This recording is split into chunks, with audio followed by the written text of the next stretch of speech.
This episode is brought to you by Battleborn Batteries, the best name in the RV and marine industry. These lithium batteries are designed and assembled in the USA, backed by a 10-year warranty. The best solution for your battery anxiety. So go check them out at battlebornbatteries.com.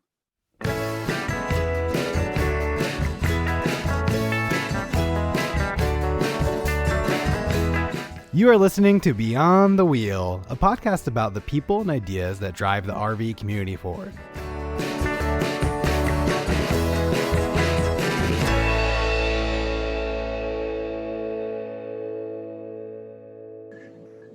So, hey, Kenny, where are you at today? So we are just outside of Fort Wayne, Indiana, in a town called Bluffton. Oh, okay. So for those that don't know, we never record in the same place. So we're always pretty much in different locations with the exception of the RVX. That's right. I was going to say almost never, because we did do two at the RVX, and both of them were really fun. Actually, the whole RVX experience was a lot of fun. Yeah, and there was a lot more there. It was bigger than I expected it to be. Yeah, and I'm looking forward to next year's. Like, I don't know what I was expecting out of it, but it was more enjoyable, and it went by in a blur. Like, you were there. Were you there 2 days or 3 days? 2 days. And I must have been there for 3 days. But it went by so fast because you and I were running around like crazy. We recorded that video with Black Series campers. And then after that, we were doing like we did a Dometic. I was going to say party, but I guess it was a brunch where they were showing us around. It felt like we never had enough time to talk to everybody that you wanted to, because there was always something else to see or something more to see. And the time would just go by so quickly. You start talking to somebody and 45 minutes have passed. Yeah, I think like when I was there, we only saw half of what was there. Yeah. And then I did have that extra day, but I don't think I saw the other half. I definitely didn't see the other half. So, yeah, unfortunately, there was a lot that we missed, and maybe next year with a little bit more timing. So you and I did this fairly with a little bit of short notice, like under what do you think, 3 weeks or so that we were going in. And so, I mean, we didn't really have a whole lot of time to plan it out and figure out how much time we needed there. So maybe next year we can both be there for the full amount of time. And I think we even did a little bit of divide and conquer it sometimes. You know, you were talking to some people, and I was talking to some people. Yeah, it was a really busy couple days. But well worth it for us. Yeah, well worth it. Yeah, like the sitting on the floor with the KOA CEO talking, that was pretty neat. Yeah, that was, I guess we shouldn't say that we have favorites, but that was my favorite interview to do just because of the style. Just because we were sitting on the floor, it made it my favorite. Yeah. People walking all around us, we're just sitting in the middle of the floor. Yeah. And you know what?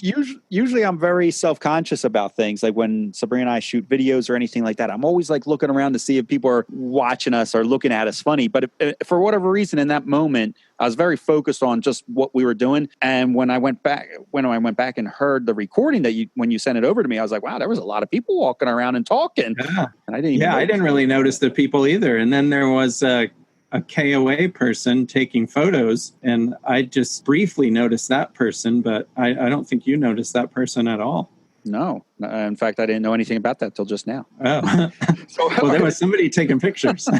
Is there photos of us then somewhere on the KOA anything? I don't know. I haven't looked, but I know there was somebody taking pictures. They had on a KOA shirt. Yeah. And we did our interview with Clayton from Hutch Mountain live while we were there.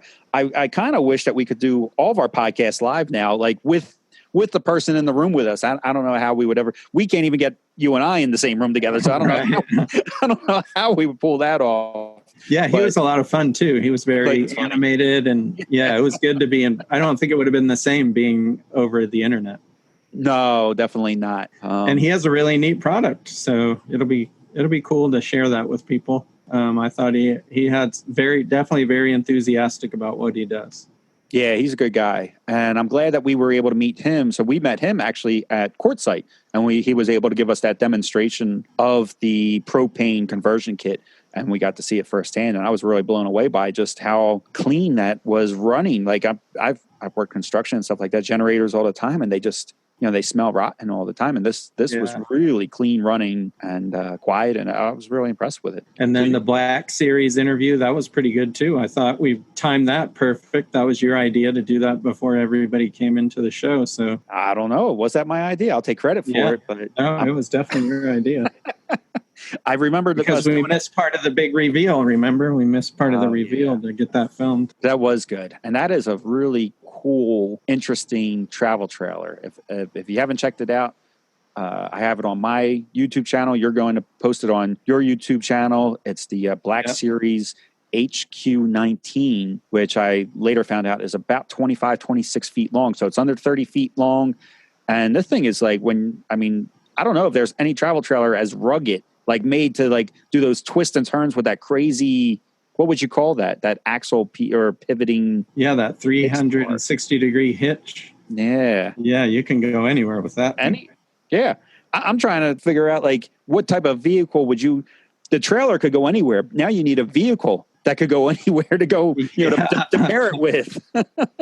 With the clearance that the trailer has. I mean, that thing's set up pretty high. High, yeah, real high. Yeah. And I think that's one thing that's even hard to tell, like in the video, just how high that travel trailer is. But yeah, you could literally, it seems like you could go anywhere with that thing. Yeah. And it was nice inside. It doesn't have, like, if you just looked at it from the outside, you wouldn't expect it to have that real nice, clean, crisp, modern look to it on the inside. You would think that the inside would be kind of, I don't know, just rough, and I don't know what the word would be for it, but it was really nice inside. Very, very modern. Yeah. Digital displays and a washer machine in it. Yeah. Yeah, it's pretty fancy and rugged at the same time. Yeah, it's a kind of a really cool idea. They've been in Australia for a couple of years. I don't know if you remember how long, but I think they said 11. 11 years. And now they've been in the States for under 2 years. So I haven't seen one on the road just yet. I don't know if you have. No, I haven't. We probably won't. They're probably, whoever buys them is probably like out in the middle of nowhere. Yeah. Might never. They're not traveling the same roads we are.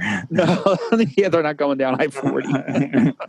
The other cool part was getting the tour of the electric vehicle from Winnebago. I thought getting time with Jamie explaining that to us was really interesting, the way they put all that together. Yeah, you were really, you came up with questions. I guess I was coming up with questions too. I felt bad for Jamie at one point because he was standing, I think, in the middle in between us, and you would have a question for him, and then I would fire a question.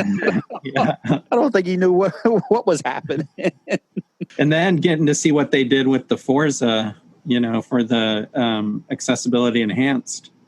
It really doesn't look much different inside. No, I actually liked all the upgrades that they did in it. And Sabrina was there at the show with us, and she was even saying these would be nice features for everybody, not for the accessibility enhanced, but I like that there was extra room around the bed, and the shower was huge. Yeah, the shower was massive. Yeah, and I even thought the dinette. We have a photo on our website of you sitting at the dinette and how it has that extension piece to it. I thought that was really nice too, just to have, even if you didn't sit another person there or a chair, but you would have that extra space for your plates or you're serving up your food or something like that. I don't know. It had a lot of nice features. Yeah, actually, in this new fifth wheel that we got, the table is just like that. It has that extension that comes out on the end.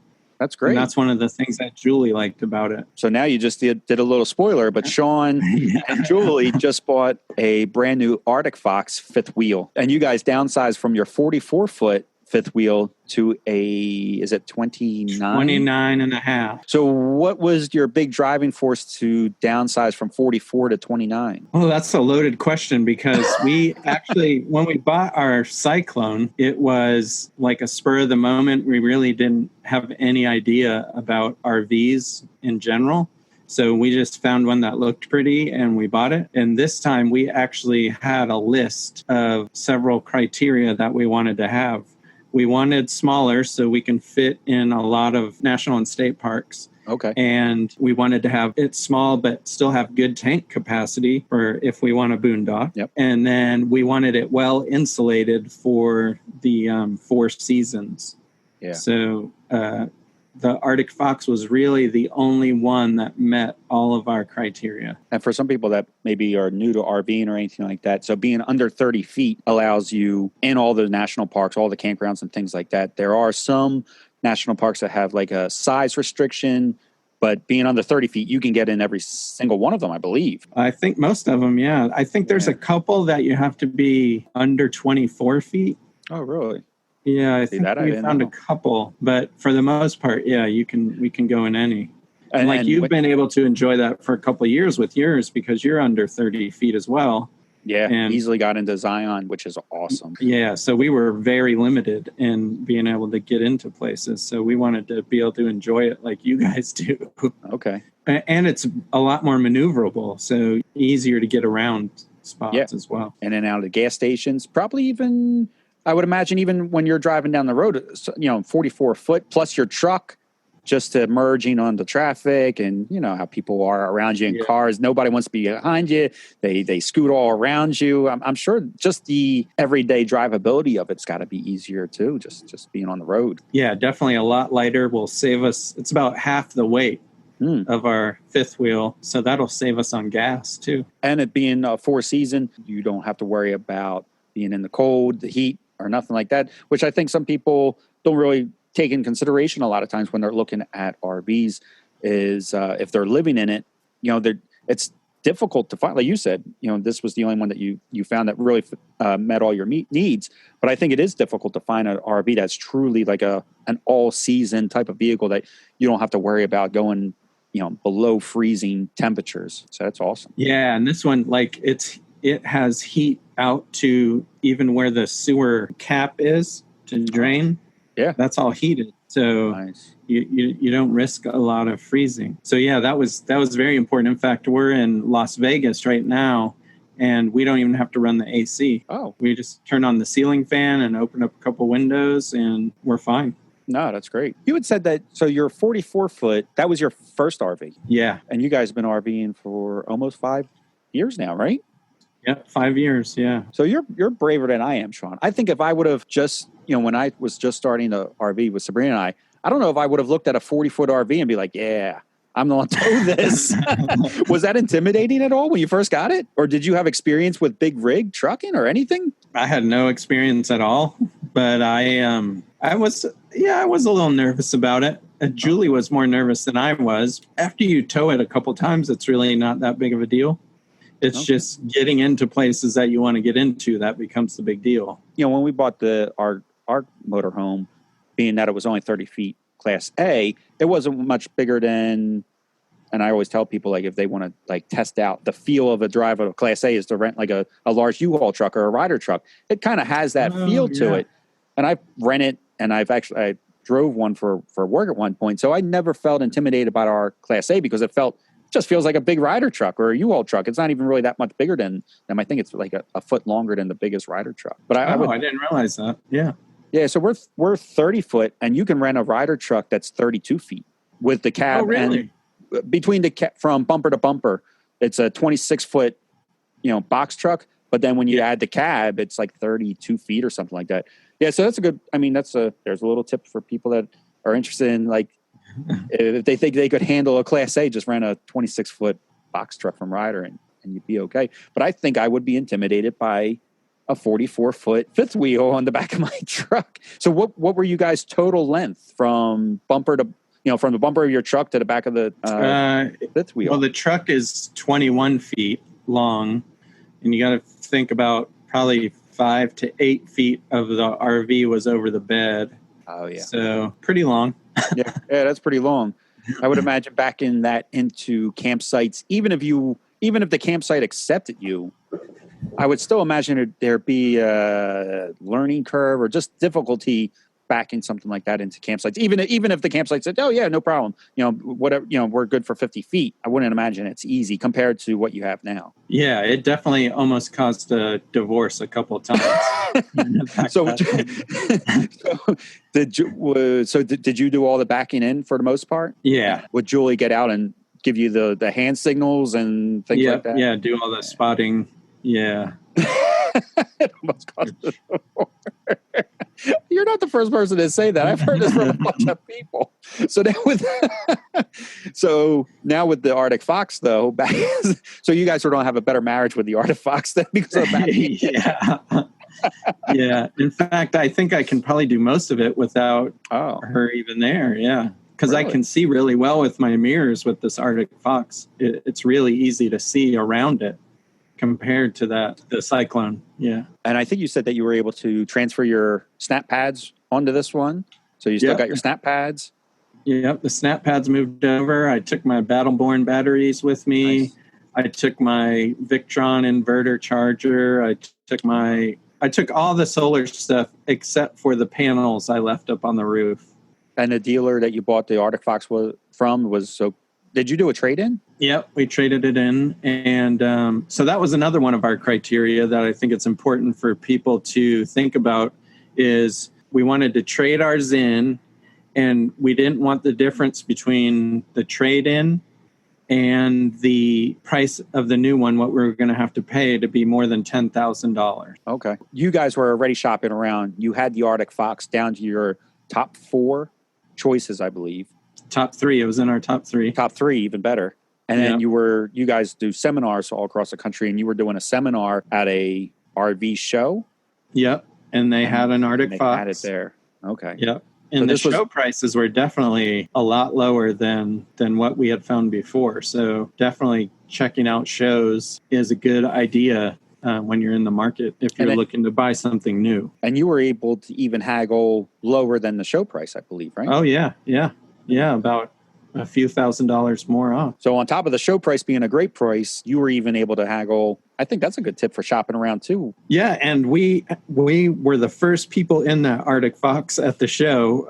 We went first thing right when it opened, and so they knew we were interested. We weren't happy with the price that they were offering. So finally, on the last day of the show, mid-morning, they said, "We haven't sold it yet. You know, what is it going to take?" So that saves them from bringing it back to their place, I guess. I guess that's the reasoning behind it. Well, I think they just wanted to get rid of the inventory to make room for more. Okay. And it's really hard to find these used. We really wanted to get used, but it's hard to find an Arctic Fox that's 2 to 3 years old. People just don't sell them. They hold on to them, I guess. Yeah. That's a good sign too, then. I guess so, yeah. Yeah, the people buying them want to keep them. They're not, yeah, not a huge turnover on them. I think it's a good sign. And you're under 30 foot, but you still have 50 amp service, which is good. Yeah, we have 50 amp service. Yeah, we got lucky on that. We thought it was 30 amp, but they added an extra AC in the bedroom, which we'll probably rarely need. But it had to up the power to 50 amp. Somebody was just asking me the other day if I had a choice between 30 amp or 50 amp, which would I ever choose? And I think I would choose 50 amp every time. I can't think of any downsides to having 50 amp other than the fact that cord for the 50 amp is a little heavier and a little more difficult to work with in the cold weather. But other than that, all your wiring is beefed up, and I can't think of any downsides to having 50 amp. Not all campgrounds you can always go down. Yeah, not all campgrounds will have that 50 amp, but you can always step down. So I can't think of any other than the fact that the 50 amp cord is a little heavy. But other than that, I think if you can get the choice or the option, always go for the 50. So because your RV that you have has a 30 amp or a 50 amp option then. No, it's a 50 amp plug, but I have a cable that I can plug into the end of my 50 amp cord that goes in the campground that goes down to 30. Right. No, I guess I worded it wrong. But I mean, your model comes in 2 different options. I guess 90, after talking to the manufacturer, like 90% of them are 30 amp. Oh, so you got a rare one. Yeah, we got lucky. Oh, nice. Yeah. So now I want to talk to you about you guys spent, several months doing a lot of boondocking, and now you're going to be plugged in for a while. How's the transition going? It's fine for us. So I really enjoyed the boondocking. I don't think there's a transition to go from boondocking to plugged in other than the campground that we're in does have a bunch of kids and they're a little noisy. But other than that, that's what I was thinking, like the people around you. Yeah. You're used to just a couple of RVs around. Yeah. So when we were boondocking, nobody was around us except for John and Nadia. We could see other RVers, but we couldn't. They weren't close enough for us to actually hear them. They were pretty far away. But this is a nice campground. We actually have a decent amount of space. Belle hasn't been freaking out too bad. So I don't think there's a lot of adjusting back to the campground, which is the nice thing about being here. So we're sitting here for a little bit. So I've been doing like a couple maintenance issues. I pulled apart our water pump and cleaned it all out again. And apparently I did it too soon because it wasn't that bad. It looked pretty good. So it probably didn't need it. I flushed out our hot water heater and replaced the plug. So we have a... Must have an out? Yeah, it's a plastic plug? Yeah, it's the plastic plug. So I guess that is the Atwood. And the plastic plug was looking just worn. So I replaced the plug.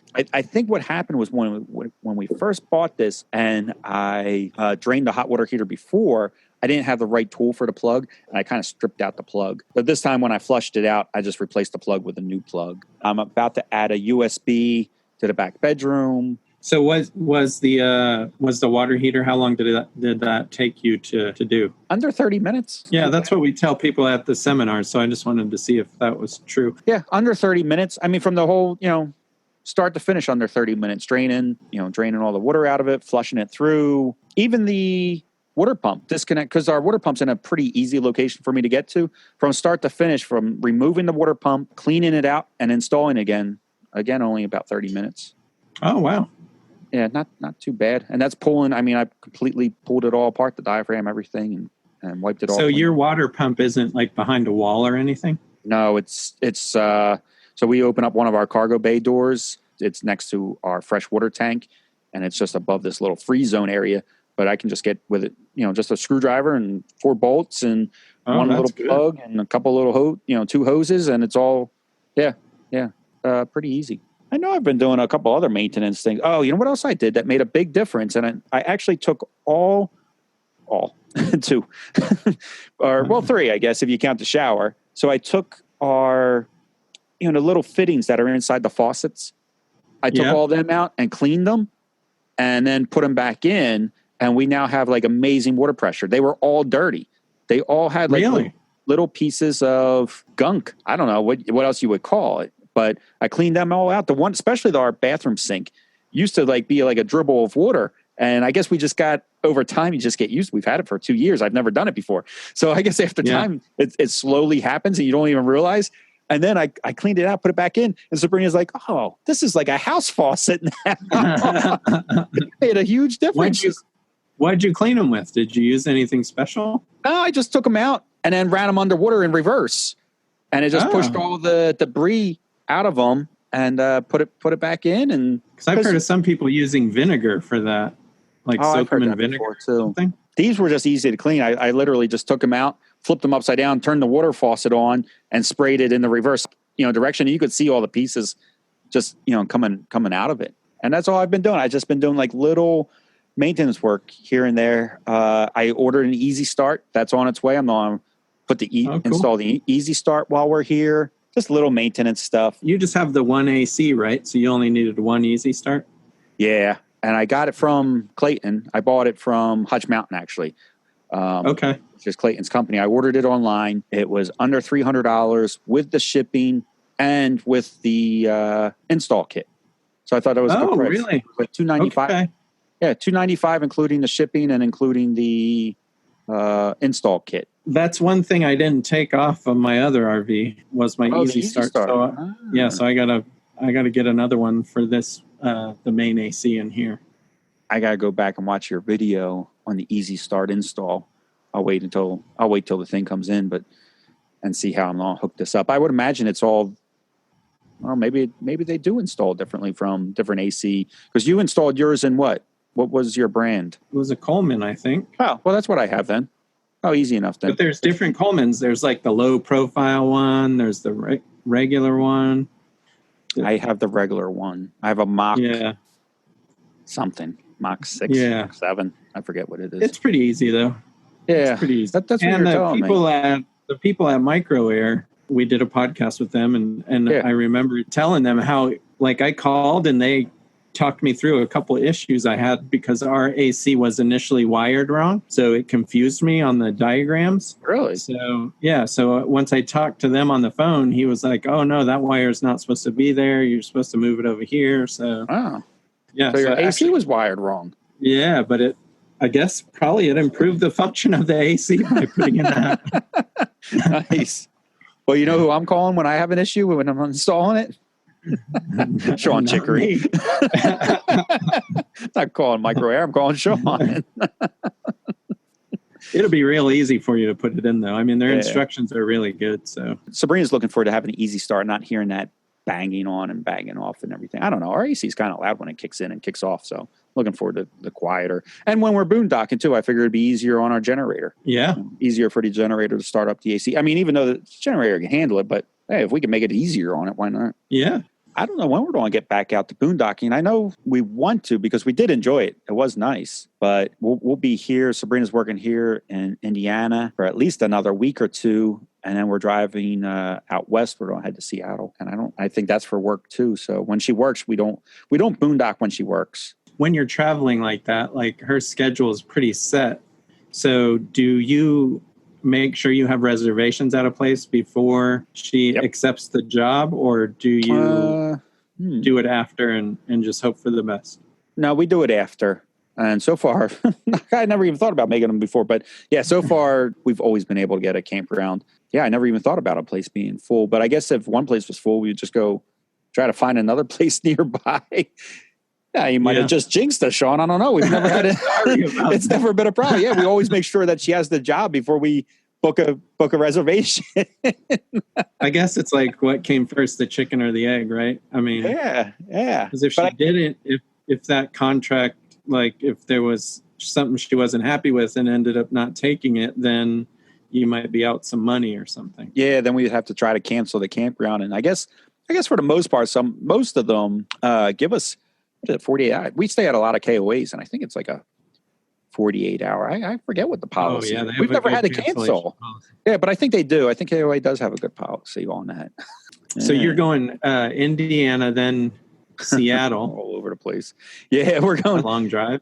Indiana to Seattle to West Virginia to Iowa. Oh, wow. Yeah. Wow. That's our schedule from now till July. I know it's like all the way across the country. Oh yeah, that's how Sabrina plans things. And we just got back. We were in California not that long ago, and we were in Vegas for a long time too. So that's just. I mean, we're really. I was going to say limited to where we can go, but we're really. What's the word? I mean, Sabrina's work dedicates where we are. Yeah. So. Seattle, we're out there for work. And in West Virginia, Sabrina's actually doing tropical medicine course because we want to. Oh, that'll be fun. Yeah, she thinks so. I'm not taking it. She's doing a tropical medicine so that we can start doing some mission work. And we're going to try to do some mission work outside of the country, maybe by the end of this year. And she would go do the medical part of it and volunteer medically. And I would just help set up tents or move by, more like a construction or just a grunt, really just move stuff around. Yeah. And then where would you would just store your RV for the time that you're doing that? Yeah, because I think it's not a long, we wouldn't do it for long periods of time. We're only talking maybe 30 to 60 days at a time or something. Oh, okay. So I especially at first, just to feel it out, whatever we're trying to find, the shortest stint possible, just to give it a try, see how it goes. And I think we're looking at Guatemala as one of the countries that we would go to. I'm trying to go maybe to somewhere, I don't know, more of a vacation-y spot, maybe I don't know. But I mean, we're trying to go to places that need, Guatemala, the areas that she's looking into are in desperate need of medical attention. Yeah. I guess that's what we're basing it on. We're not basing it on vacation. Yeah, probably not a prime vacation spot. That's what I would base it on. If it was just up to me. We would be doing medical missions at Disney World.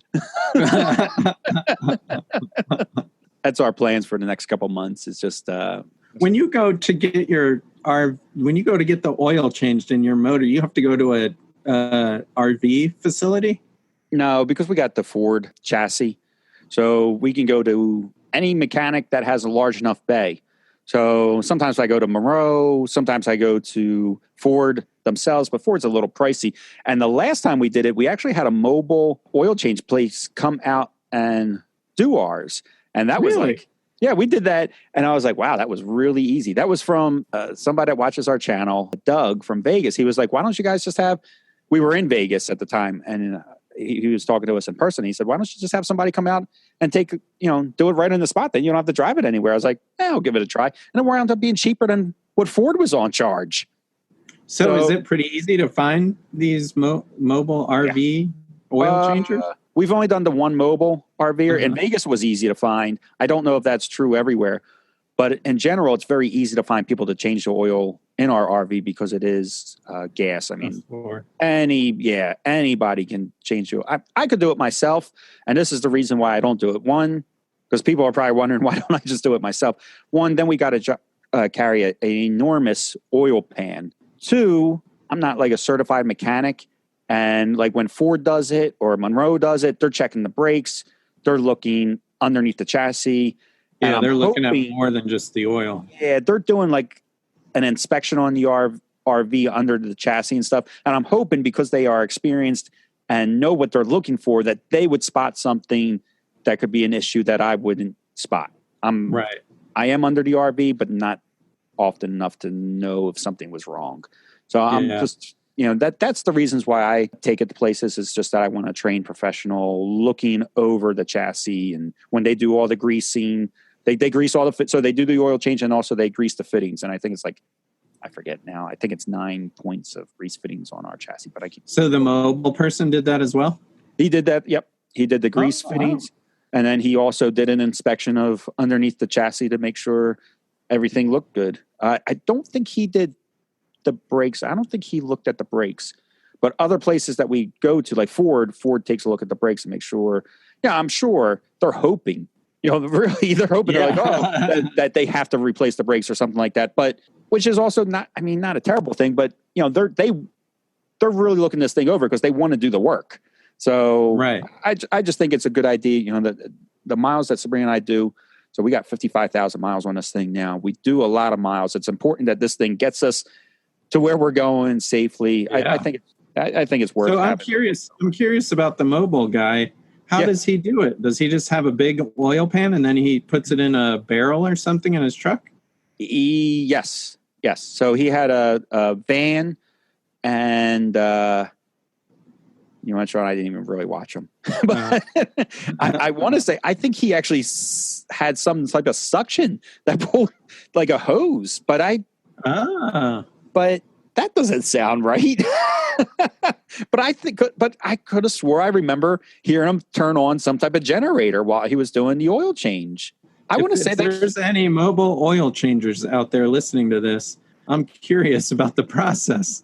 Yeah, because I've never heard of it before. So yeah, send us a message of how. Yeah, because I didn't pay attention. Send us a message of how you guys do this.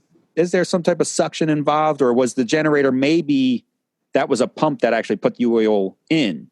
Because he wasn't doing like quarts of bottles or anything like that. They don't lift it up or anything, right? Yeah. Nope. I'm curious about this now. He definitely crawled underneath, but he didn't lift it. Probably because we were at a campground, and I guess he's just relying on our our jacks, because the front end was already lifted. I mean, the tires aren't off the ground, but the front end's lifted. Just from our leveling jacks. Yeah. I should have paid more attention, I guess. Belle is nuts. So when he arrived, I just took her for a walk because she would not leave this guy alone. So I just took her for a walk, and I told him I'd be back. I said, how much time do you need? And he said about 15, 20 minutes. I said, I'll be back in 20 minutes then. Okay. Yeah, I'm sure Belle was freaking out. Yeah, that's my excuse, Sean. That's why I don't know what the process was. But I definitely recommend it. It couldn't have been any easier than that. Gave the guy a call. He showed up the next day, did the oil change, and was all done. I didn't have to pack up the RV. We didn't have to drive it to a place. When you have a pet too, Belle can't sit in the RV when they do the oil change. So then a lot of times I just have to take her for a walk around their parking lot until they're done with it. Yeah. And it could be 20 degrees out. It could be 30 degrees out. They always say that she's welcome inside their waiting area and that they're pet friendly, but Belle is not everybody else friendly. So it just doesn't work. We're just outside walking around no matter what, it could be raining. We've been outside in the rain. This is probably the way that we'll do it. I would say 75% of the time from now on is if it's available, we'll just have a mobile guy come out to the RV park. Yeah, that's a really great service. Yeah. And it was fast, easy, and at a reasonable price. Like I said, it was cheaper than what Ford was on charge for it. So we're getting, speaking of not being lazy, actually, we're getting a little more fancy in our, we've added social media, right? So we have Instagram now. Yep. And how do people find that? What's that one called? It is Beyond the Wheel Podcast on Instagram. Okay.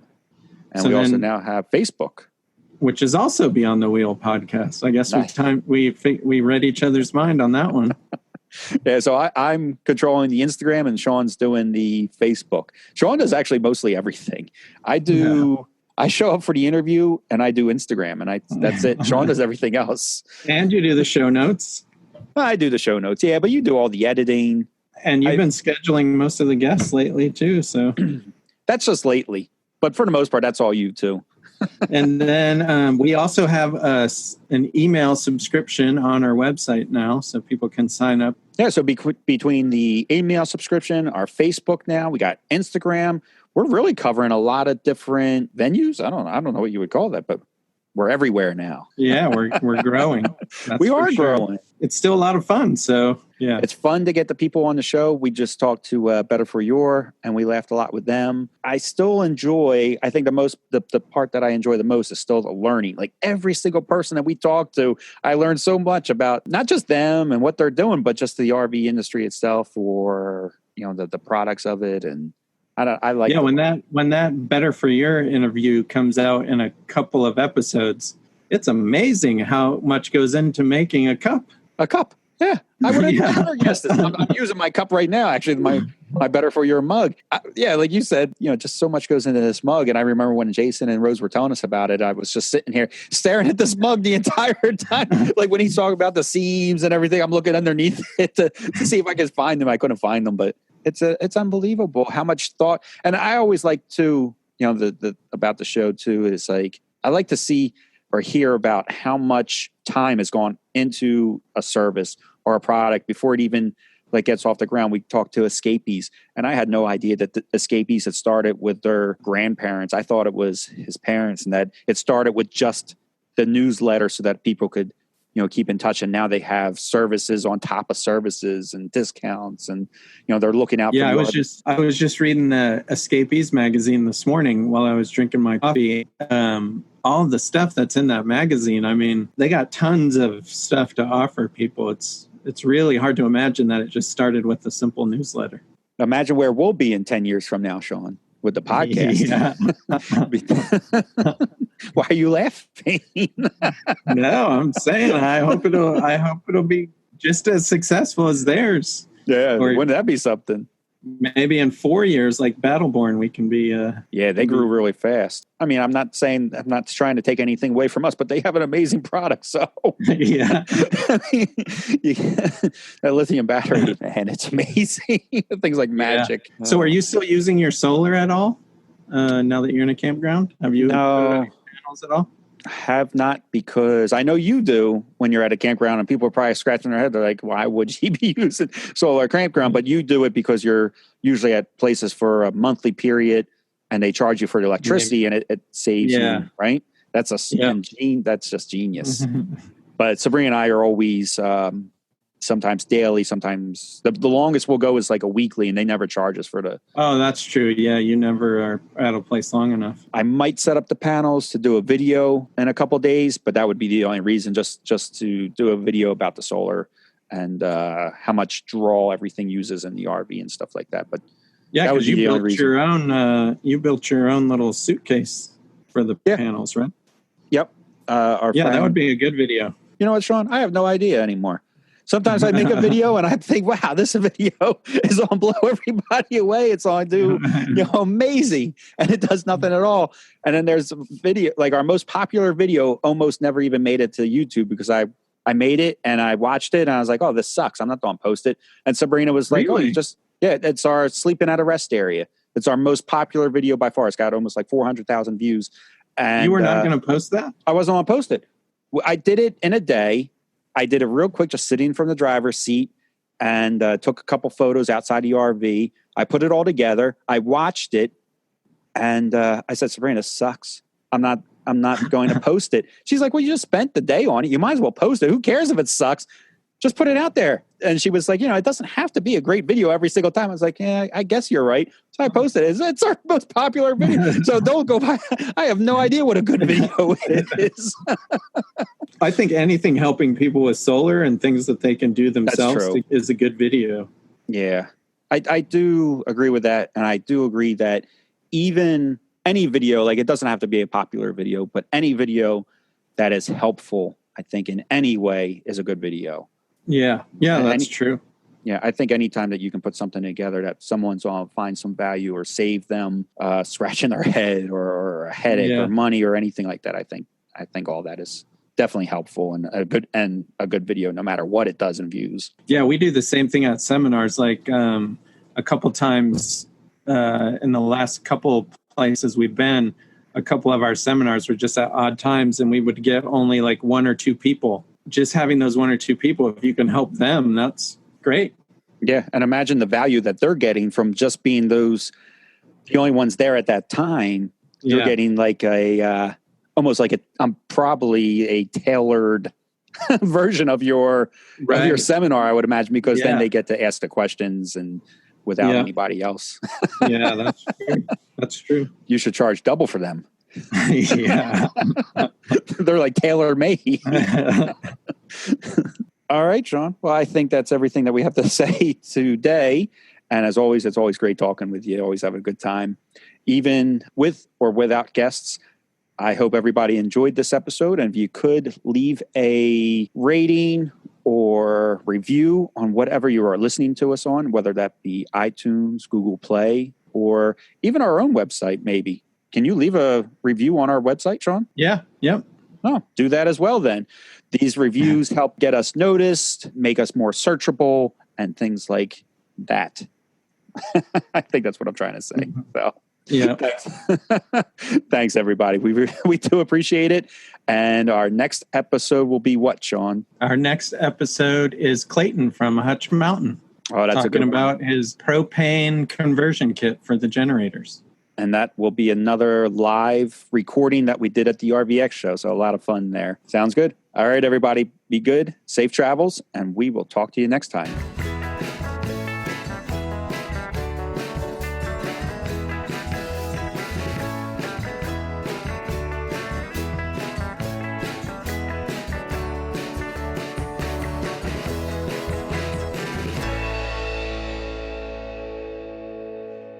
This episode is brought to you by Battleborn Batteries, the best name in the RV and marine industry.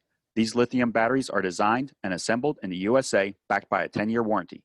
The best solution for your battery anxiety. So go check them out at battlebornbatteries.com.